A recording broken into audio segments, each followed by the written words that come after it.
ආයිබෝවන් අද අපි මේ සායනික විග්‍රහය තුලින් කතා කරන්න යන්නේ අපේ සමාජයට දැඩිව බලපාන ඒ වගේම ගොඩක් වෙලාවට ඇතැම් පුද්ගලයන්ව සමාජයේ ඉහළම තලයන්ට අරගෙන යන සුවිශේෂී පෞරුෂයන් තුනක් ගැනයි. සායනික මනෝවිද්‍යාඥයන් විදිහට මිනිස් හැසිරීම පිටිපස්සේ හැංගිලා තියෙන මේ අඳුරු පැතිකඩවල් ගැන නිවැරදි අවබෝධයක් ලබා ගන්න එක අපේ එදිනදා ජීවිතයට අතිශයින්ම වැදගත් වෙනවා. අපි ආරම්භයේදී මේ හිතලා බලමු මෙන්න මේ වගේ පුංචි සායනික අභ්‍යාසයක් ගැන. යම් විදියකින් මේ අඳුරු පෞරුෂයන් තුනෙන් යුත් පුද්දලයන්ගෙන් වඩමත්ම අඳුරු පෞරුෂය තියෙන්නේ කාටද කියලා ඇහුවොත් ලැබෙන උත්තර හරිම අපූර්වයි. නාසිස්ට්වරයා කියාවි ඒ Taman කියලා. මනෝව්‍යාධිකයාට ඒ කියන්නේ සයිකෝපැත් කෙනෙක්ට ඒ ගැන කිසිම ගාණක් නැහැ. හැබැයි මැකියාවලි අනුවාදියා කියන්නේ මම කැමති ඕනෙලම් කෙනෙක්ට ඒක වෙන්න පුළුවන් කියලායි. මේ උත්තර තුනෙන්ම ඔවුන්ගේ මානසික ක්‍රියාකාරීත්වය කොහොමද කියන එක අපිට මනාව පැහැදිලි වෙනව නේද? ඉතින් මේ විග්‍රහය පුරාවටම අපි ප්‍රධාන කරුණු පහක් ගැන අවධානය යොමු කරනවා. අඳුරු ත්‍රිත්වයේ අර්ථ දක්වන්නේ කොහොමද? මේවායේ මූලික රෝග විනිශ්චය වෙනස්කම් මොනවාද? සමාජ හැසිරීම වලට මේවා බලපාන්නේ කොහොමද? ආයතනික බල ගතිකත්වයන් සහ අවසාන වශයෙන් මෙහි ප්‍රතිවිපාක සහ සායනික සංවේදනීය කියන කරුණු අපි සාකච්ඡා කරමු. හොඳයි.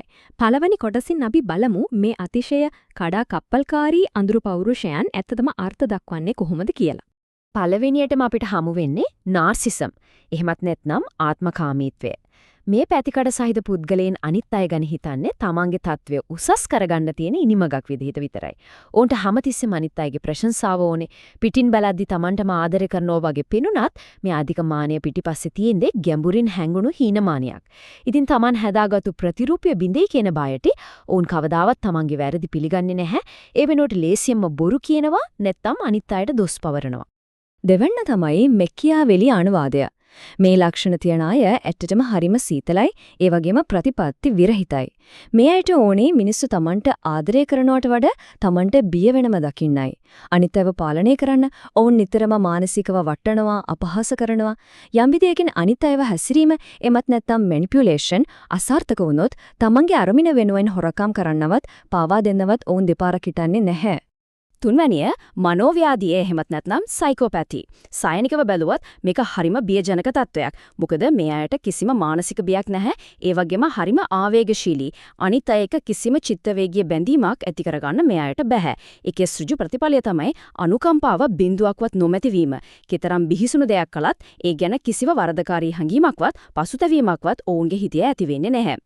මේ ගැන තියෙන සායනික පරිේශන දත්ත දිහා බැලුවොත් හරිම පැහැදිලි කාරණයක් අපිට පේනවා. ඒ තමයි මේ අඳුරු ලක්ෂණ තුනෙන්ම කාන්තාවන්ට වඩා පිරිමින් සැලකිය යුතු විදිහට ඉහළ අගයක් ගන්නා බව මේකට බලපාන යටින් දිවන හේතු ගැන බලන්න කලින් මේ සංඛ්‍යානමය වෙනස හඳුනා ගන්න එක වැදගත්. දැන් අපි යමු දෙවන කොටසට. ඒ තමයි මේ පෞරුෂයන් අතර තියෙන මූලික රෝග විනිශ්චය වෙනස්කම් සහ සායනික සීමාවන් මොනවද කියන එක. මෙන්න මේක තමයි අපිට සායනිකව තීරුම් ගන්න තියෙන වැදගත්ම දේ. මේ පෞරුෂත්වයන් නිර්මාණය වෙන්නේ කොහොමද? නාසිසම් සහ මනෝව්‍යාධි කියන්නේ පැහැදිලිවම මානසික ආබාධ. නියුන් දරුවන් යොදාගෙන කරපු අධ්‍යයනවලින් පවා මේවායි තියෙන ප්‍රබල ඥානමය බලපෑම තහවුරු කරලා තියෙනවා. හැබැයි මැකියාවෙලි අනුවාදය එහෙම නෙවෙයි. ඒක සායනිකව මානසික ආබාධයක් විදිහට සැලකෙන්නේ නැහැ. ඒක ඥානවලින් එනවට වඩා තමන් ජීවත් වෙන පරිසරයෙන් සහ තමන් දකින ආදර්ශමත් චරිත හරහා සමාජයෙන් ඉගෙන ගන්න හැසිරීම් රටාව.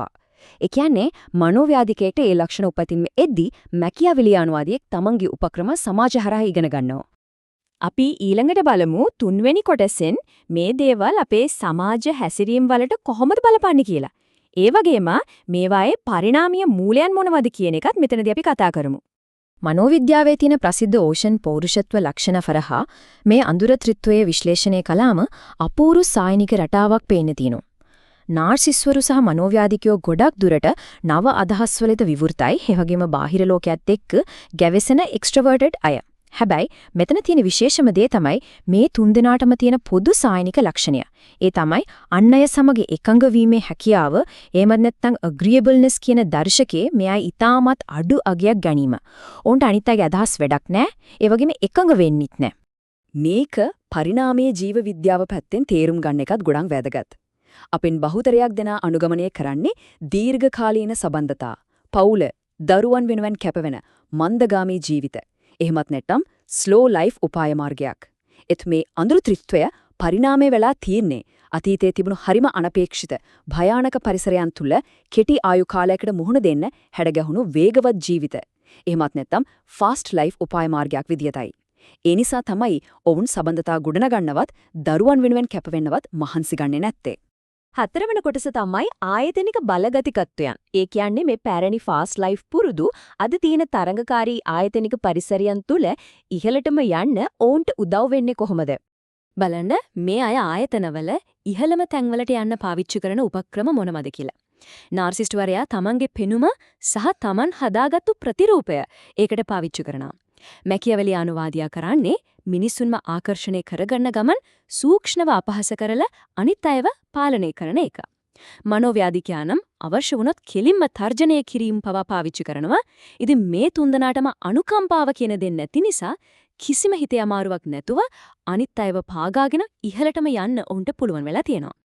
අපේ අවසාන කොටස, ඒ කියන්නේ පස්වන කොටසින් අපි අවධානය යොමු කරන්නේ මෙහි අඳුරු ප්‍රතිවිපාක සහ මේ ගැන ඇති කරගත යුතු සායනික සංවේදනය ගැනයි.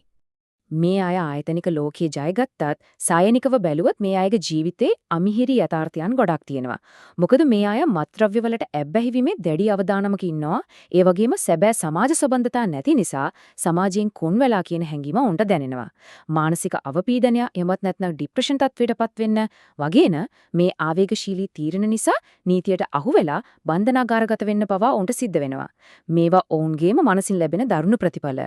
ඉතින් සායනික මනෝවිද්‍යාඥයින් විදියට මේ තක්සේරු අවසානයේ අපි මෙන්න මේ කියමන ගණත් පොඩ්ඩක් හිතන්න ඕනේ. අවසානයේදී ඔවුන් එසේ වීමට තෝරාගත්ත නොවෙන්නට පුළුවන්. ඥානමය වශයෙන් සහ පරිසරයේ විසින් හැඩගස්වපු මේ සංකීර්ණ මනස් තේරුම් ගන්න එක අපේ ආරක්ෂාවට වගේම ඔවුන් කෙරෙහි යම් සංවේදීතාවයක් ඇති කරගන්නත් ගොඩක් වැළඳත්. මොකද බොහෝ දුරට ඔවුන් උපතින්ම මෙහිම වෙන්න තීරණය කළා නෙවෙයි. මේ සායනික විග්‍රහය අවසන් කරද්දී අපිට අපි ගැනම හිතන්න පුංචි ප්‍රශ්නයක් ඉතුරු වෙනවා. අපේ ඇතුළෙත් යම් මට්ටමකට මේ වගේ අඳුරු ලක්ෂණ හැංගිලා තියෙන්න පුළුවන්ද?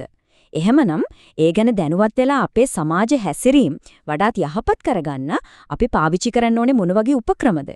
අද මේ මූලාශ්‍ර හරහා ලැබුණු සායනික අවබෝධය සමාජයේ තියෙන මේ සංකීර්ණ මානසික හැසිරීම ගැන තවදුරටත් හොයලා බලන්න අපිට ලොකු පාරක් කපනව නිසේකයි.